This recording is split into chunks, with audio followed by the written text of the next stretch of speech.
জানাবো এখনকার বিশেষ বিশেষ সংবাদ আর প্রতিদিনের বাছাই করা খবরগুলো পেতে চ্যানেলটি সাবস্ক্রাইব করুন। শুরুতেই হেডলাইন্স। দিনহাটা তৃণমূল বিজেপির সংঘর্ষ, ঘটনায় গ্রেফতার 2। লোকসভা ভোটের 8 আসনে প্রার্থী ঘোষণা করল আইএসএফ। পাণ্ডবেশ্বরের বিধায়কের বিরুদ্ধে টাকা বিলির অভিযোগ, নির্বাচন কমিশনে নালিশ বিজেপি সিপিএম এর। আবগারি দুর্নীতি মামলায় গ্রেফতার দিল্লির মুখ্যমন্ত্রী অরবিন্দ কেজরিওয়াল। কংগ্রেসের তৃতীয় প্রার্থী তালিকা প্রকাশ, বহরমপুরে লড়ছেন অধীর। বীরভূমে নির্বাচনী কমিটিতে নেই কাজল শেখ, বিতর্কের মুখে সংশোধিত তালিকা প্রকাশ। লোকসভায় হাওয়া বদল, দিলীপ ঘোষকে মেদিনীপুর থেকে সরিয়ে নিয়ে যাওয়া হতে পারে বর্ধমান দুর্গাপুর কেন্দ্রে। আসছি বিস্তারিত খবরে। গ্রেফতার দিল্লির মুখ্যমন্ত্রী অরবিন্দ কেজরিওয়াল। সূত্রের খবর, তাঁকে গ্রেফতার করেছে ইডি। আবগারি দুর্নীতি মামলায় তাঁকে গ্রেফতার করা হয়েছে। দিল্লির আবগারি দুর্নীতি মামলায় আপ নেতার বিরুদ্ধে তছরূপের অভিযোগ ওঠে। এই মামলার তদন্তে তাঁকে একাধিকবার সমন পাঠায় ইডি। সেই সমন এড়িয়ে আদালতে যান দিল্লির মুখ্যমন্ত্রী। দিল্লি হাইকোর্টে গ্রেফতারি আটকাতে রক্ষা কবচের আবেদন করেন তিনি। এর আগে গ্রেফতার করা হয় দিল্লির উপমুখ্যমন্ত্রীকে। বৃহস্পতিবার সন্ধে নাগাদ দিল্লিতে অরবিন্দ কেজরিওয়ালের বাড়িতে পৌঁছে গিয়েছিলেন ইডি আধিকারিকরা। প্রায় ঘণ্টাখানেক ধরে জিজ্ঞাসাবাদ করেন তারা। তারপর রাত 9টা নাগাদ তাকে গ্রেফতার করা হয়। জানা গিয়েছে, জেল থেকেই সরকার চালাবেন অরবিন্দ কেজরিওয়াল। আপাতত তাকে মেডিকেল টেস্টের জন্য নিয়ে যাওয়া হয়েছে। আজ অর্থাৎ শুক্রবার কেজরিওয়ালকে রাইস অ্যাভিনিউ আদালতে তোলা হবে। দিনহাটায় তৃণমূল বিজেপির সংঘর্ষের ঘটনায় 2 জনকে গ্রেফতার করল দিনহাটা থানার পুলিশ। ধৃতদের মধ্যে একজন তৃণমূল কর্মী আর একজন বিজেপি কর্মী। পুলিশ সূত্রে খবর, দিনহাটার এসডিপিও ধীমান মিত্রর ওপর হামলার ঘটনায় গ্রেফতার করা হয় তৃণমূল কর্মীকে। অন্যদিকে তৃণমূলের অভিযোগের ভিত্তিতে গ্রেফতার হয়েছেন বিজেপি কর্মী। মঙ্গলবার রাতে কেন্দ্রীয় স্বরাষ্ট্র প্রতিমন্ত্রী নিশীথ প্রামাণিক ও উত্তরবঙ্গ উন্নয়ন মন্ত্রী উদয়ন গুহর মধ্যে বিবাদের জেরে ধুন্ধুমার বাধে। ওই ঘটনায় তৃণমূলের তরফে নিশীথ প্রামাণিক সহ 45 জনের বিরুদ্ধে থানায় অভিযোগ দায়ের হয়। দেরিতে হলেও রাজ্যে 8টি আসনে কারা লড়বে তা ঘোষণা করল কংগ্রেস। গতকাল বৃহস্পতিবার দলের পক্ষ থেকে নামের তালিকা প্রকাশিত করা হয়। এক নজরে দেখে নেব কাদের নাম রয়েছে এই তালিকায়। রায়গঞ্জ থেকে লড়বেন আলী ইমরান রমিজ, মালদা উত্তর থেকে লড়বেন মোস্তাক আলম, মালদা দক্ষিণ থেকে লড়বেন ঈশা খান চৌধুরী, জঙ্গিপুর থেকে লড়বেন মোর্তাজা হোসেন, বহরমপুর থেকে অধীর রঞ্জন চৌধুরী, কলকাতা উত্তর থেকে প্রদীপ ভট্টাচার্য, পুরুলিয়া থেকে নেপাল মাহাতো এবং বীরভূম থেকে মিল্টন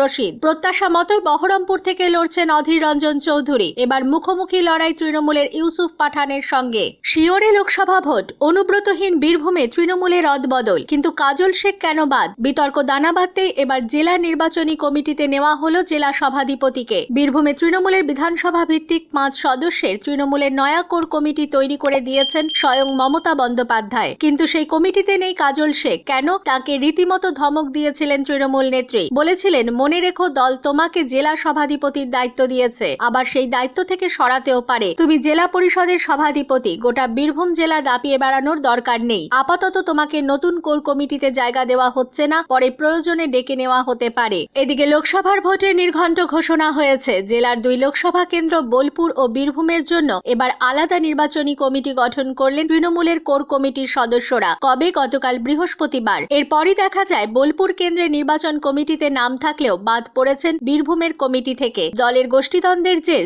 জল্পনা চলছিল রাজনৈতিক মহলে। এদিকে এরই মধ্যে লোকসভা ভোটের আগে পাণ্ডবেশ্বরের বিধায়ক ও তৃণমূলের জেলা সভাপতি নরেন্দ্রনাথ চক্রবর্তীর বিরুদ্ধে টাকা বিলির অভিযোগ উঠল। সোশ্যাল মিডিয়ায় ভাইরাল হয়েছে সেই ভিডিও। তার প্রেক্ষিতে নির্বাচনী বিধিভঙ্গের অভিযোগে নির্বাচন কমিশনে নালিশ জানালো বিজেপি ও সিপিএম। ভাইরাল ভিডিওয় দেখা যায়, মঙ্গলবার রাতে কুলটির দিশেরগড়ে ধর্মীয় স্থানে গিয়ে টাকা বিলি করছেন তৃণমূল জেলা সভাপতি ও পাণ্ডবেশ্বরের বিধায়ক নরেন্দ্রনাথ চক্রবর্তী। এক্স হ্যান্ডেলে সেই ভিডিও পোস্ট করে তৃণমূলের বিরুদ্ধে ভোটারদের প্রভাবিত করার অভিযোগ তুলেছেন শুভেন্দু অধিকারী। ফেক ভিডিও বানানো হয়েছে টাকা বিলের অভিযোগ নিয়ে দাবি করেছেন তৃণমূল জেলা সভাপতি। কেন্দ্র বদল হতে পারে রাজ্য বিজেপির প্রাক্তন সভাপতি দিলীপ ঘোষের। লোকসভা ভোটে বিজেপির প্রার্থী তালিকা ঘোষণার আগে এমনটাই দাবি দিল্লি রাজনৈতিক মহলের। বিজেপির একটি সূত্রে দাবি করা হয়েছে, বিরাট কোনো অঘটন না ঘটলে মেদিনীপুর থেকে সরিয়ে দেওয়া হতে পারে দিলীপ ঘোষকে। তাহলে মেদিনীপুর থেকে বিজেপির প্রার্থীকে? রাজনৈতিক মহলের দাবি, এই কেন্দ্রে ভারতী ঘোষের নামেই কার্যত শিলমোহর দিয়েছেন গেরুয়া শিবিরের কেন্দ্রীয় নেতারা। সেক্ষেত্রে দিলীপ ঘোষকে মেদিনীপুর থেকে সরিয়ে নিয়ে যাওয়া হতে পারে বর্ধমান দুর্গাপুর কেন্দ্রে। যা ইঙ্গিত, তাতে ওই কেন্দ্র থেকে রাজনৈতিক সন্ন্যাস দেওয়া হতে পারে বর্ষিয়ান সাংসদ সুরিন্দর সিং আলুওয়ালিয়াকে। 5 বছর আগে মেদিনীপুর কেন্দ্র থেকে তৃণমূলের মানুষ ভূঁইয়াকে প্রায় 90,000 ভোটে হারিয়ে সংসদে গিয়েছিলেন দিলীপ ঘোষ। প্রশ্ন হলো, নিজের মেদিনীপুর ছেড়ে কি নতুন মাঠে যাবেন দিলীপ, বিজেপির অন্দর থেকে দাবি করা হয়েছে এই ব্যাপারে তার সঙ্গে কথা বলেছেন দলের কেন্দ্রীয় নেতারা। কিন্তু প্রশ্ন হলো, বঙ্গে বিজেপি বাকি 23 জনের নাম ঘোষণা কবে? এবার লোকসভা ভোটের প্রার্থী তালিকা প্রকাশ করলো আইএসএফ। 8 আসনে প্রার্থী ঘোষণা করলো আইএসএফ। মালদা উত্তর আইএসএফ প্রার্থী মোহাম্মদ সোহেল, জয়নগর আইএসএফ প্রার্থী মেঘনাথ হালদার, মুর্শিদাবাদ আইএসএফ প্রার্থী হাবিব শেখ, বারাসাত আইএসএফ প্রার্থী তাপস বন্দ্যোপাধ্যায়, বসিরহাট আইএসএফ প্রার্থী মোহাম্মদ শাহিদুল ইসলাম মোল্লা, মথুরাপুর আইএসএফ প্রার্থী অজয় কুমার দাস, শ্রীরামপুর আইএসএফ প্রার্থী শাহরিয়ার মল্লিক, ঝাড়গ্রাম আইএসএফ প্রার্থী বাপি সোরেন। যদিও প্রথম দফার প্রার্থী তালিকায় নেই ডায়মন্ড হারবারের নাম। ভোট যত এগিয়ে আসছে ততই উত্তেজনার পারদ চড়ছে কোচবিহারে। বৃহস্পতিবার কেন্দ্রীয় মন্ত্রী নিশীথ প্রামাণিকের গড় ভেটাগুড়িতে তৃণমূল প্রার্থীর সমর্থনে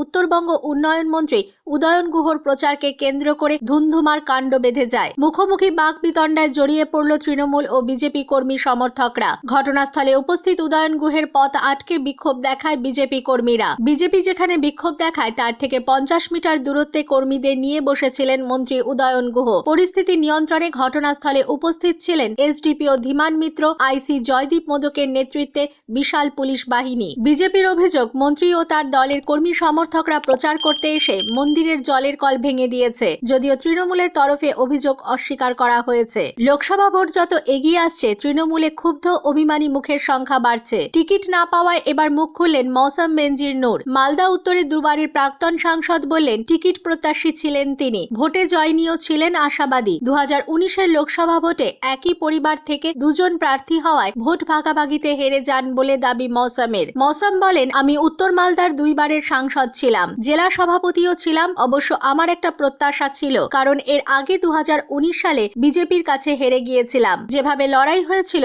একই পরিবার থেকে আমরা দুজন দাঁড়িয়েছিলাম, তাতে ভোটটা ভাগাভাগি হয়েছিল। বিশেষ করে এবার আমার ধারণা ছিল আমি টিকিট পেলে জিতব, বিজেপিকে হারানোর প্রত্যাশা তৈরি হয়েছিল। যা হোক, আমাদের নেত্রী এবং দল সিদ্ধান্ত নিয়েছেন এখানে প্রসূন বন্দ্যোপাধ্যায় প্রার্থী হবেন। দলের একজন সদস্য হিসাবে সেই সিদ্ধান্তকে স্বাগত জানাই। যে বুথে বেশি লিড সেই বুথের সাংসদ উন্নয়ন তহবিলের টাকার বেশি বরাদ্দ।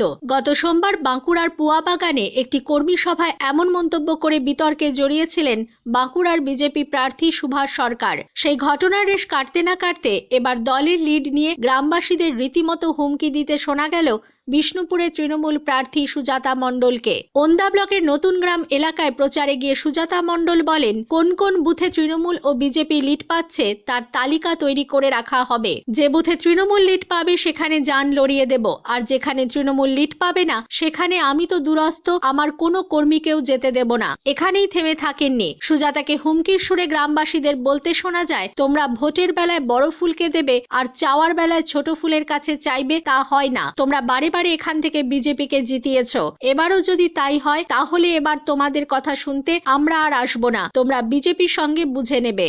অপেক্ষার প্রহর কার্যত শেষ হতে চলেছে। আজ বৃহস্পতিবার বাম কংগ্রেসের আশায় আর না থেকে একতরফা ভাবে লোকসভার প্রার্থী ঘোষণা করতে পারে আইএসএফ। তাদের তরফে দাবি করা হয়েছে, প্রাথমিকভাবে রাজ্যে 10 থেকে 12 আসনে প্রার্থীর নাম ঘোষণা করা হতে পারে। এই তালিকার ডায়মন্ড হারবার থাকবে কিনা তা অবশ্য স্পষ্ট করা হয়নি। কোন রকমের রাজনৈতিক সংঘর্ষকে মেনে নেওয়া হবে না, এক্ষেত্রে তিনি জিরো টলারেন্স নীতি নিয়ে চলবেন। দিনহাটায় সংঘর্ষের পর ঘটনাস্থল পরিদর্শন করে এমনটাই জানালেন রাজ্যপাল সিভি আনন্দ বোস। এদিন রাজ্যপাল সন্ধ্যে 7টা নাগাদ বাগডোগরা থেকে সড়ক পথে দিনহাটা শহরের 5 মাথার মোড়ে এসে পৌঁছন। সেখানকার ব্যবসায়ীদের সাথে কথা বলেন। এরপর দিনহাটা থানার আধিকারিক ও জেলা পুলিশের আধিকারিকরা ঘটনার বিস্তারিত বিবরণ তাকে জানান। এরপরই সাংবাদিক বৈঠকে আনন্দ বোস বলেন, নির্বাচন বিধি লাগু হয়েছে, তাই কোনো ধরনের সংঘর্ষ আমরা মেনে নেব না। যে কোনো রাজনৈতিক সংঘর্ষ দমনে আমরা জিরো টলারেন্সের নীতি নেব। পাশাপাশি এদিন দিনহাটাবাসী যেভাবে সমবেত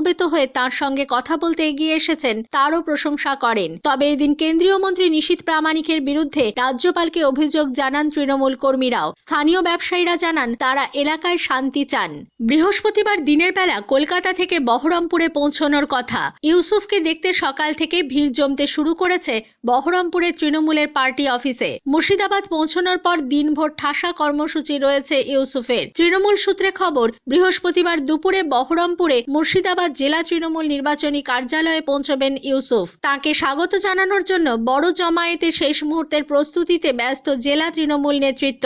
সেখান থেকে আনুষ্ঠানিকভাবে সভা ভোটের প্রচার প্রচারের সূচনা করবেন পাঠান। তারপর জেলা নেতৃত্বের সঙ্গে নির্বাচনী প্রচারের কৌশল নিয়ে বৈঠক। দুপুর 3টে সাংবাদিকদের মুখোমুখি। এরপর বহরমপুর লোকসভা কেন্দ্রের অন্তর্গত দুটি বিধানসভা এলাকায় তৃণমূলের যোগদান কর্মসূচিতে অংশ নিতে পারেন পাঠান। সন্দেশখালী কাণ্ডে শাহজাহানকে গ্রেফতার করা হয়েছে, অথচ এখনো পর্যন্ত নারী নির্যাতনের অভিযোগে পুলিশের হাতে গ্রেফতার হওয়া উত্তম সর্দার ও শিবু হাজরাকে কেন গ্রেফতার করেনি সিবিআই? মঙ্গলবার এই নিয়ে বসিরহাটে সভা থেকে কেন্দ্রীয় তদন্তকারী সংস্থার বিরুদ্ধে সুর চড়ালেন তৃণমূলের সর্বভারতীয় সাধারণ সম্পাদক অভিষেক বন্দ্যোপাধ্যায়। সিবিআই নয়, শাহজাহানকে গ্রেফতার করেছে পুলিশ, একথাও এদিন মনে করিয়ে দেন অভিষেক। স্থানীয় সংবাদ শেষ হলো।